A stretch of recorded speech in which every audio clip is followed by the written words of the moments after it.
Good evening and welcome to my live stream. Fight CPS and stop taking our children. I'm your host, Bob Pace, and it's a warm welcome. It's a well warm.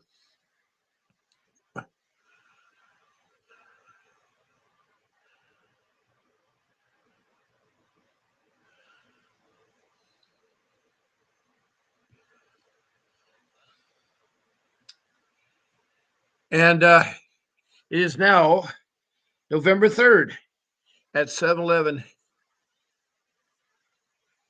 um, p.m. on the West Coast.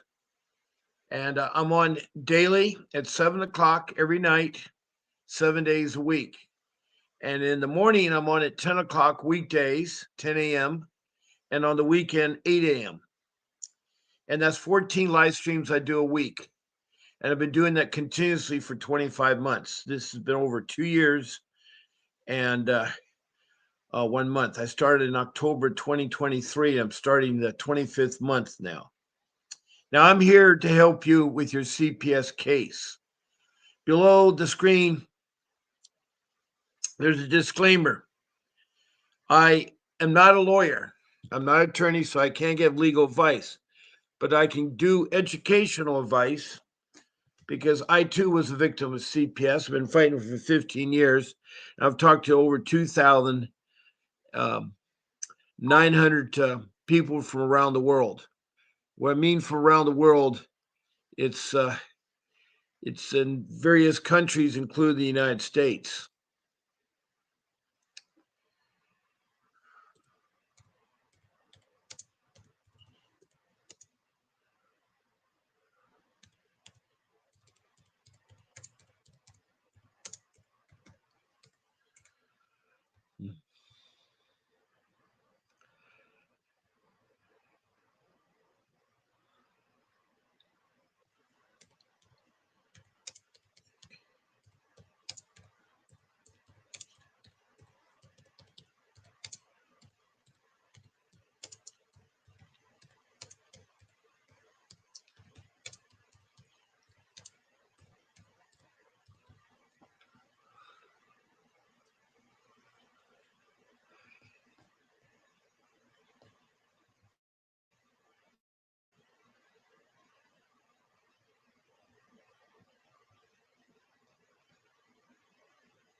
Now, as you come into the room, you probably want to know what there is to do.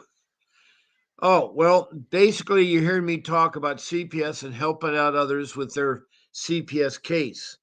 I have 5 rules I've come up with, and I have a lot of knowledge about how to navigate CPS, how to fight CPS, and how to get your children back and hang on to your children.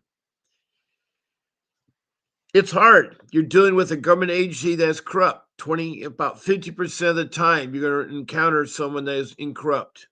You don't know. They're found in every county in every state in the United States. They're found in every city in every country. Now, I've talked to Bangladesh and I've talked to Indonesia and India. I've talked to the Middle East, to Saudi Arabia, to Iraq and Libya, then over to the continent of Africa. I've talked to Liberia, Sudan, Republic of Congo, Rwanda, Mozambique, and then South Africa and its provinces. Then up to Europe, it'd been the United Kingdom, England, Scotland, Wales, and Denmark and Sweden. Then across the pond in North America, it is Canada and its provinces. Then we drop down to the USA, and all 50 states have either text a message or called in. And on top of that, we go south the border, Mexico. Then in Central America, Belize has just recently called in. They're the newest country. And then down in South America, north of Brazil, on the east coast is Grenada. They would go across the South Pacific. It's New Zealand and the land down under, Australia and its states. So I've got a lot of feedback. And the common thing that all these 2,000, I mean, 2,900 people have in common is that the entity that they're dealing with is corrupt. Mine was corrupt. Mine was so bad that they took my children that weren't in danger. They trafficked my children. They abused my children. In fact, one child never was returned by them. She was coerced and tricked into thinking that the best way for her situation was divorce her parents, her brother, her family members. It's ridiculous. It's ridiculous. Now, the interact with this live stream is easy. You can text me a message or be a guest or call into my number. Now, the number I have on the screen right now is showing 888-888-6582 is the law office of Vincent W. Davis. And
now, when you call into the office, you'll reach reception. Make sure you tell them that Bob Pace sent you.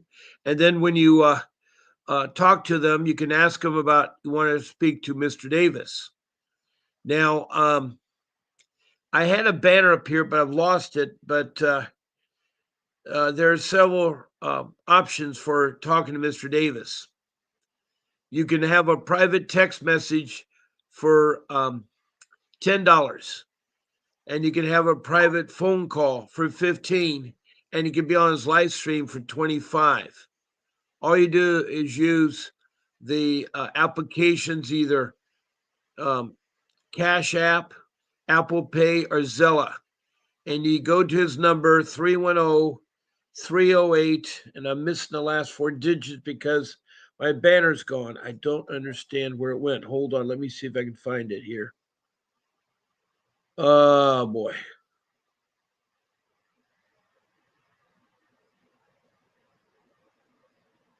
No, I'll have to get back to you because I've already asked my show producer once this morning. I haven't heard from her, and I asked her again. But anyway, you can ask the office and they can give you the number. Just say you want the number that you can pay for the $10 text message or the $15 phone call or the $25 for 30 minutes of being on a guest.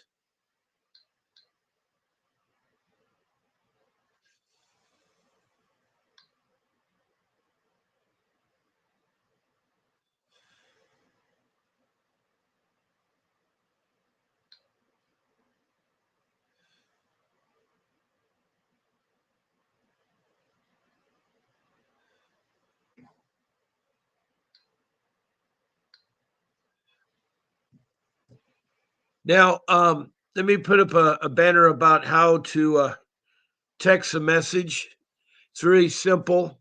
All you need is your name and your location. If you're outside of the United States, list your country. Make sure it pertains to CPS, and it's either a question or a comment you can make. So that's really easy. Another way is if you want to be a guest on my live stream, all you do is pick one of my 14 live streams. You either pick my morning show or evening show. You just say I want Bob Pace's Sunday morning show or Bob Pace's Saturday night show or Friday morning or Wednesday. You just pick one of the days of the week and the time. Now, when you send it to me, I'll forward it on to Grace, my show producer. She'll send you a link to get on an application I use called SteamYard. Now, SteamYard is what you see before you, and she'll send you that link. You just copy and paste in your browser. If you get knocked off, copy and paste it again. And that's all there is to it. Now, there's certain rules in my room here is that there is no um, political views talked about, and we need to respect one another, including myself. And you need also no profanity, and there is no eating or smoking on the live stream. Furthermore, we don't use the names of children, social workers, or judges. There's no profanity on the show either. So it's just all of you can talk a lot better because I have room for 9 of you. And when you do the other way of calling in, you can only talk one at a time. Now, I don't understand why that was on there, but I had that on there. Okay, now what I want to do is give you my phone number.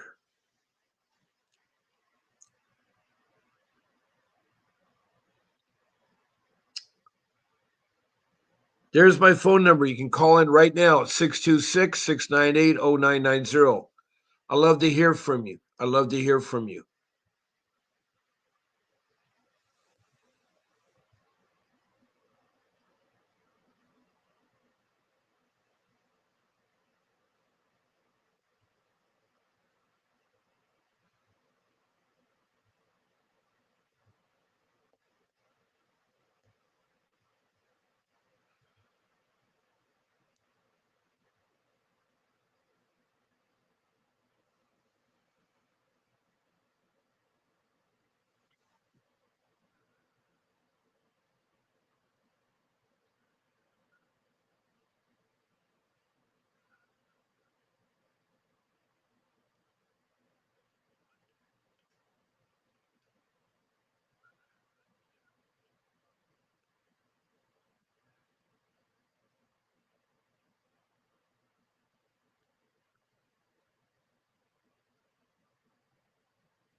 Anyway, we have a visitor in our room and welcome. Whoop, they're in there and now they're gone. All right. So I'm here to take your questions, your phone call, anything to help you with CPS. Now, there's 5 rules I've come up with. They're very simple. I wish I'd known about them. I never would have been involved in CPS. One of the most important rule is to have hired a professional attorney that's schooled in the areas of juvenile law, family law, and dependency law. And that attorney knows how to fight CPS.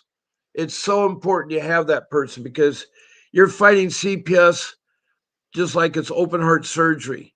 And if it's open heart surgery, you're going to get a professional doctor. You're not going to try to do it yourself. Pro se in CPS is horrible. I even have a person that does similar to what I do, KK Richardson. She has a law degree, and she can, and she has a law degree in juvenile law, family law, and dependency law.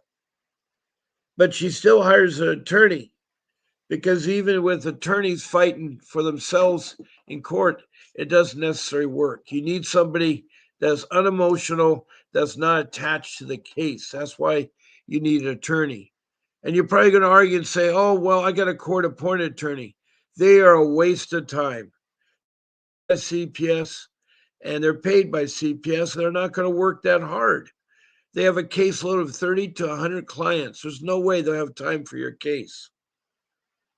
So I know income is really hard to come by. I had to sell my forever home, the home I worked on for 45 years.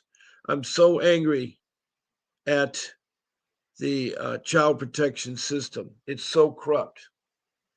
It's so corrupt.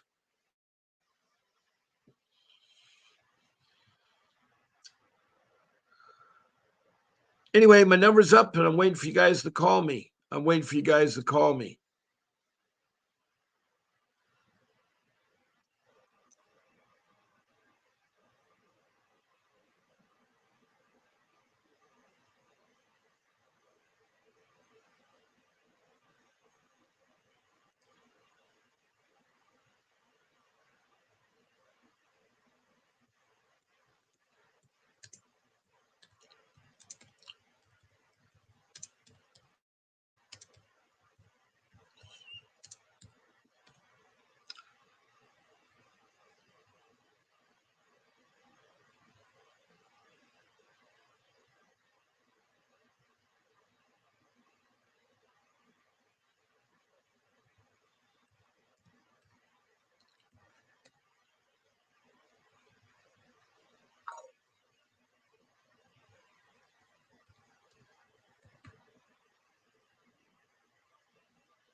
Um, I don't know where the people are, but I'm here. Welcome here. I have one person in the room. Do you have a question to ask for me, or do you have a story to tell? I was talking about rule number one, that it's really important that you hire yourself a lawyer and don't use a court appointed attorney because it's going to be a waste of time and they will not help you.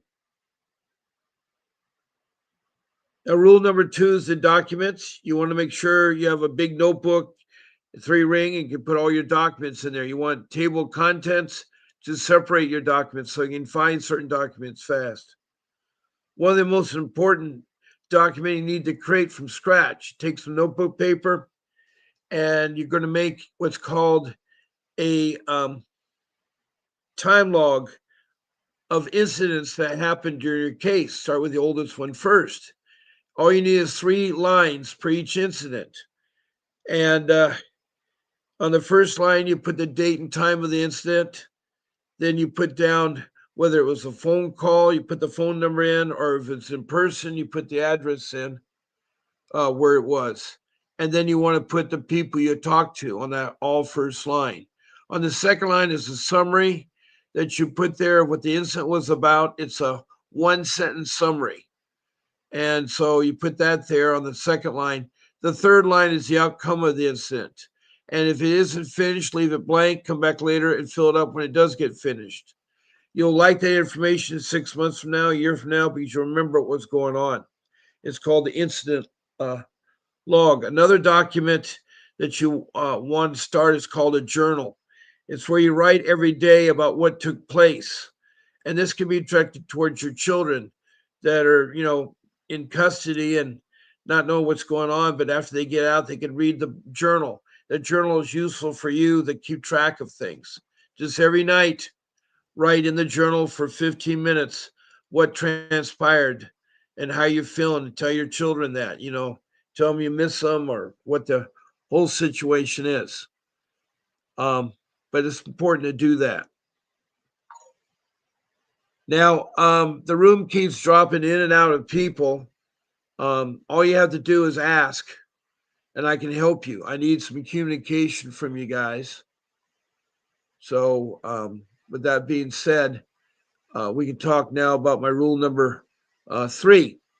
That's where you do not talk to social workers, don't let them in your home, and don't give up your children. If you're at the hospital, like the emergency room, urgent care, don't talk to strangers. There's social workers that'll hang out there trying to trick parents and write them up and get cases. You understand? The agency is all about money, all about getting money is what they want to do. They all want to get money. And that is hard. That is hard. That's one of the saddest part about this agency. You can't trust it. You cannot trust it.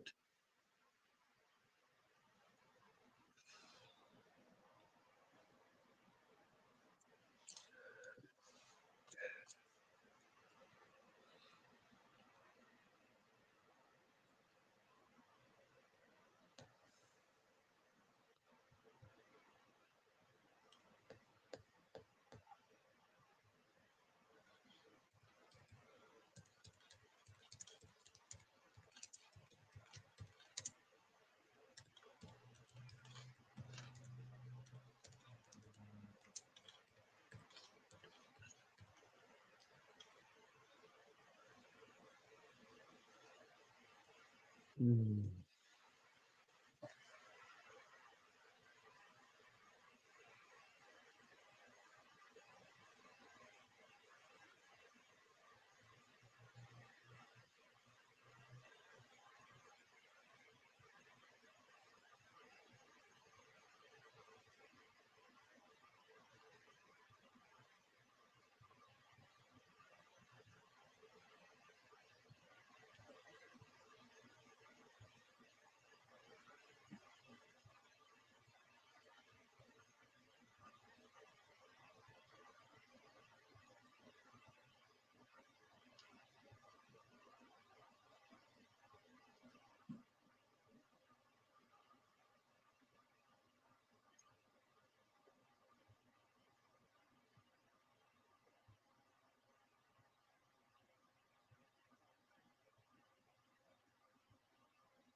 All right.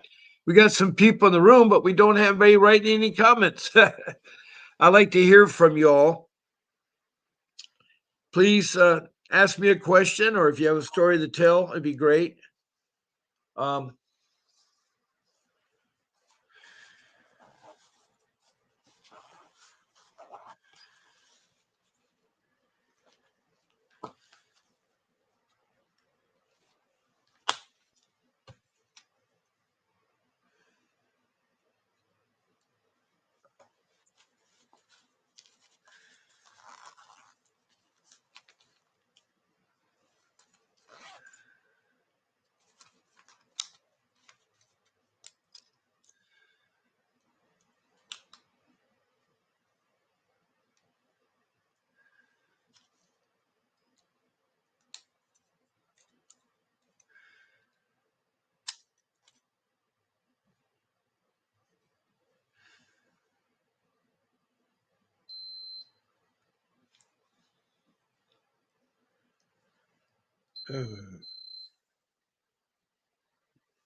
well, I got a thumbs up. That's great. That's great. From Randolph Acton, thank you very, very much. Now, as I'm talking about our rules, um, the one that gives a lot of people trouble with is allowing people to come into your home. Now, you're taught at an early age that you don't allow strangers. So everybody that comes to the front door has got to be a stranger. Now, unless you do a special ring or a special knock with family or friends, don't open the door. Whoever is there will leave a message, or they know how to get you on your phone. Too many people have been shot and killed opening the door. Also, social services will have the police, and it's very intimidating. They'll come demand to be in your home. They'll demand to go in your home and look around. Now, your constitutional right tells you that you can deny access to everybody once in your home. When your door is closed, your drawbridge is up, your castle is secured. But if you open the door and let them in, then you no longer have the upper hand on them, and anything in your house can be used against you. Same thing goes for talking to them. You don't want to talk to them. It's yes, no answers, very nice to them. But you don't want to talk to them because you divulge something that you should not maybe say. When you hear that knock on the door, just be quiet and move to the further back part of the house. They have to have a search warrant to come into your home, or they got to have immediate cause, meaning that if a child is crying or being hurt, they're going to come in. They're going to come in. So you got to maintain quietness through your whole time there. You gotta do that. Now, if you meet them outside and you talk to them, just be very nice and ask them right away, is this a legal matter? And if it's a legal matter, you're allowed representation by a lawyer through all facets of this case. And you can tell them that. You can tell them I need to get my attorney and we can later meet. And so what you do is you tell them you get their number and you get back to them. You don't want to meet when you don't have an attorney present. You'll be eaten alive. I was. I made some stupid things. Because I believe the government. I believe that they're honest. The police, the social workers. I believe they really wanted to help out parents. But I was totally wrong. It's all about money. It's all about money. I did not know how much money until I got involved in the case. But it's a tremendous amount of money.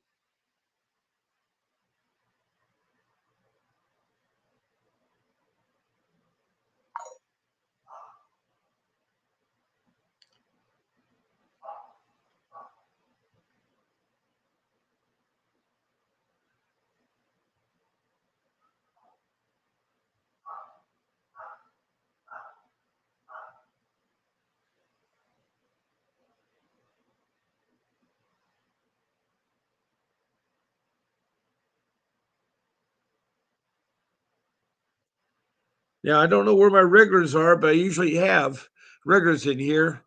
But anyway, if you could ask me a question or make a comment about CPS or something I can help out with, I love to do so. I love to do so.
Hey there, Kathy Doyle. Thank you so much for coming in here tonight. And I got your question. Your question is, what happens at the injunction and deposition hearing? Like, what exactly is that hearing mean? Okay, what county or city are you from and what state?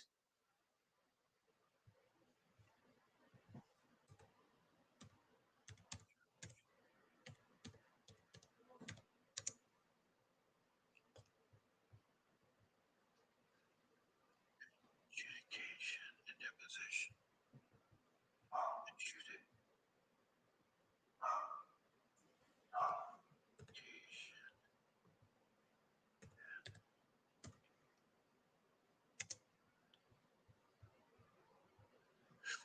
Deposition hearing.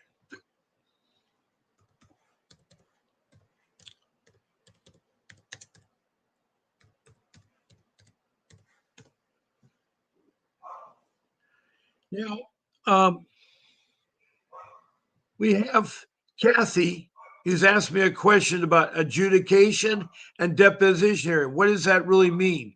Well, um, adjudication is a trial to determine if the allegations against a juvenile are true, while a deposition hearing is a subsequent proceeding where the judge decides on the appropriate outcome or sentence after the adjudication is confirmed. So adjudication is determined if the allegation against the juveniles are confirmed. The deposition comes later.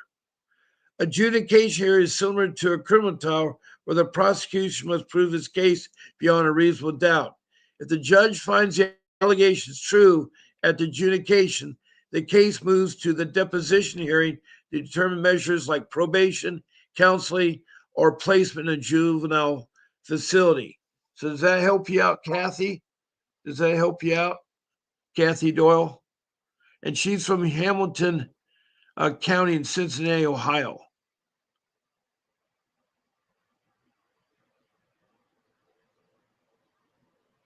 I got hello there. I guess your name is T. All right. I don't know where you're from, T, but welcome to the room. Do you have a CPS question to ask? Now, my live stream goes to 8 o'clock, and I'm glad we finally got some people coming in here. Now, Tiffany, where are you from? She's asking, is the statute of limitation when it comes to fraud with DCFS? It varies from state to state and from city to city, Tiffany and Associates. I don't know where you're from, Tiffany, but welcome. Um, if you want to file a lawsuit with DCF, some of them don't have a timeline, depends on what you're going to sue them about. Can you give me more information, Tiffany? That would be great. You have a question, T. Well, I have a question too. You need to tell me where you're from so I can answer your question. All right, Tiffany lives in Los Angeles. And hello, Tiffany, and welcome. She's from, so we have Cincinnati, Ohio, Los Angeles, California, and we have T. That I don't know where the T is from. But anyway, you all are welcome and all asking questions. Um, so, do you have a question there, Tiffany? And what is your question, T? What is your question, T? Can you tell your lawyer anything? And I'm from Canada. Well, welcome from Canada. I have a lot of Canadians that come in here. Um,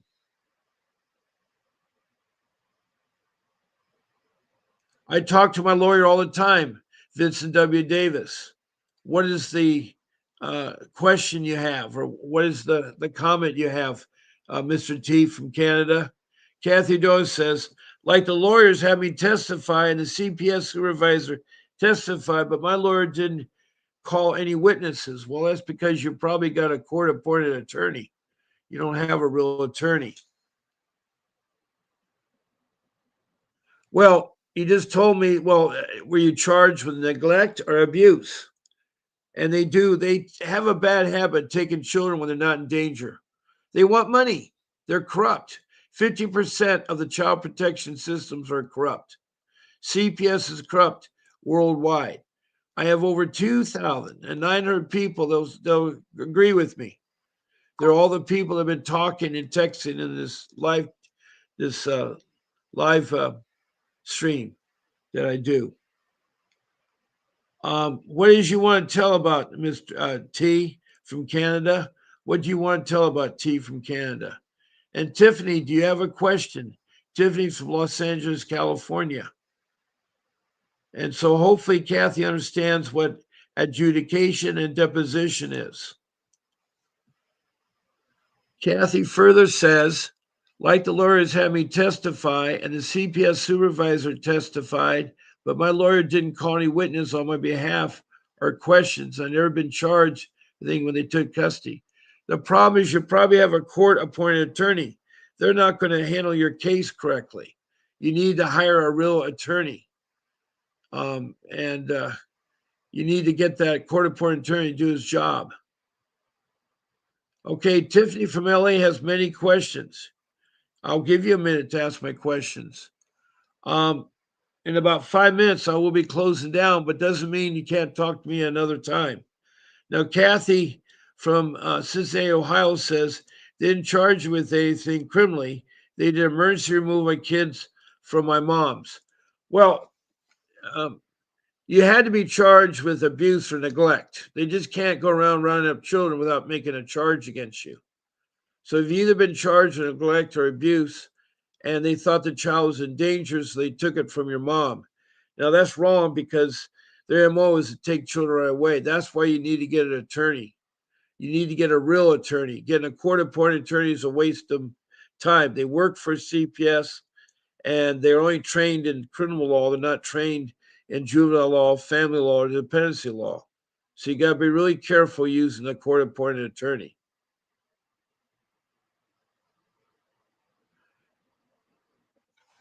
Now, we have a new person here. Yeah, you can talk to your attorney. You just got to be careful. It's not a court-appointed attorney. You got to be careful, T, from Canada. You got to make sure that I don't know what kind of attorney or lawyer you have. Welcome, Gabriel Giddens.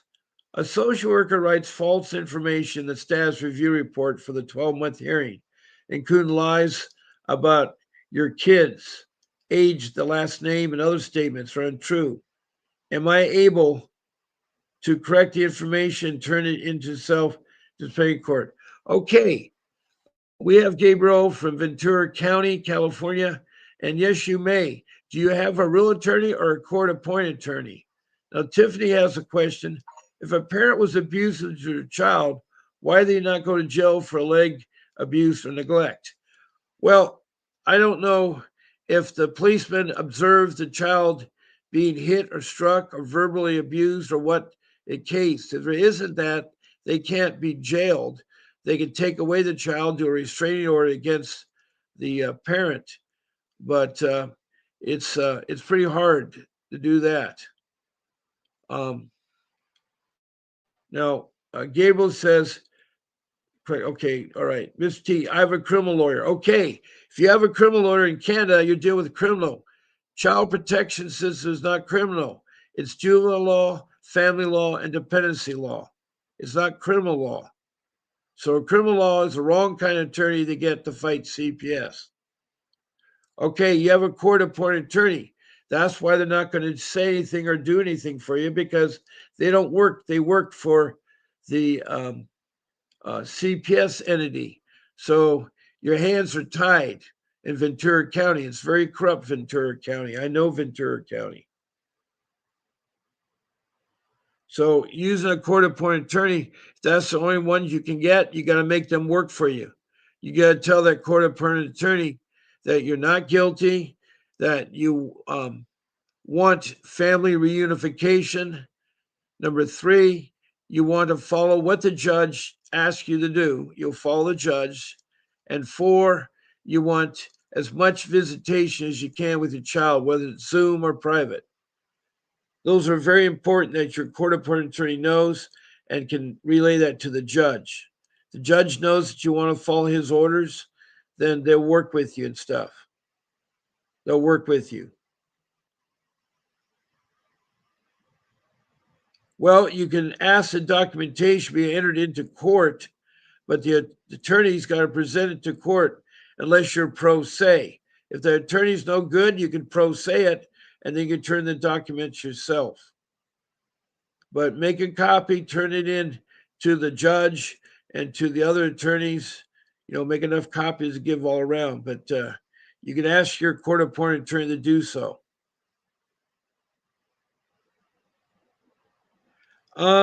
You can fight the attorney. I mean, you can fight CPS pro se. That means without attorney. But you're at mercy because they'll eat you alive. They'll eat you alive.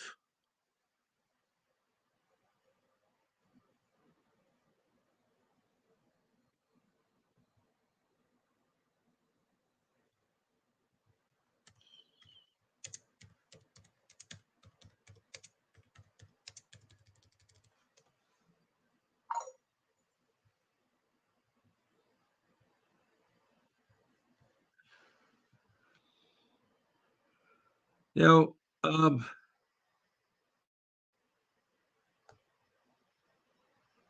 Kathy Doyle, you put the letter P. Understand the effect my addiction had on my kids. I guess you had a drug problem with your kids. Were you addicted to some type of drug, and that's why they took your kids away from you, Kathy? Is that what they did? Now, I got to take my phone number down because we now are 8 o'clock, and I got to put up another number. This is called the Department of Government Efficiency. It's a government agency that was created in January, and it has a website. This is at the federal level. You need to still fight them at the county level through a supervisor or a manager or the director. If that doesn't work, go to the state and fight them with the civil rights coordinator. Contact the civil rights coordinator. You can also you can file a complaint against your attorney. You can also file a complaint against the judge. If you get nowhere at the county level, at the state level, then you need to go to the federal level. And that's what Doge is all about. They are investigating CPS. So they need to hear from you. Now, that website will show you what they're doing and they can offer you a job there. Now, the phone number for them is area code 202. Both numbers work. It's the White House area code. Also, they have an email that you can send to dodge@mail.house.gov. And there you can write and tell them your problems that you have with CPS there. Now, I'm going to have to close. My first message didn't send. It's okay, Kathy. Um, I'm going to be on, by the way, tomorrow morning at 10 a.m. So don't fret. If you have questions, you can come back tomorrow morning at 10 a.m. Pacific Standard Time or at nighttime, 7 p.m.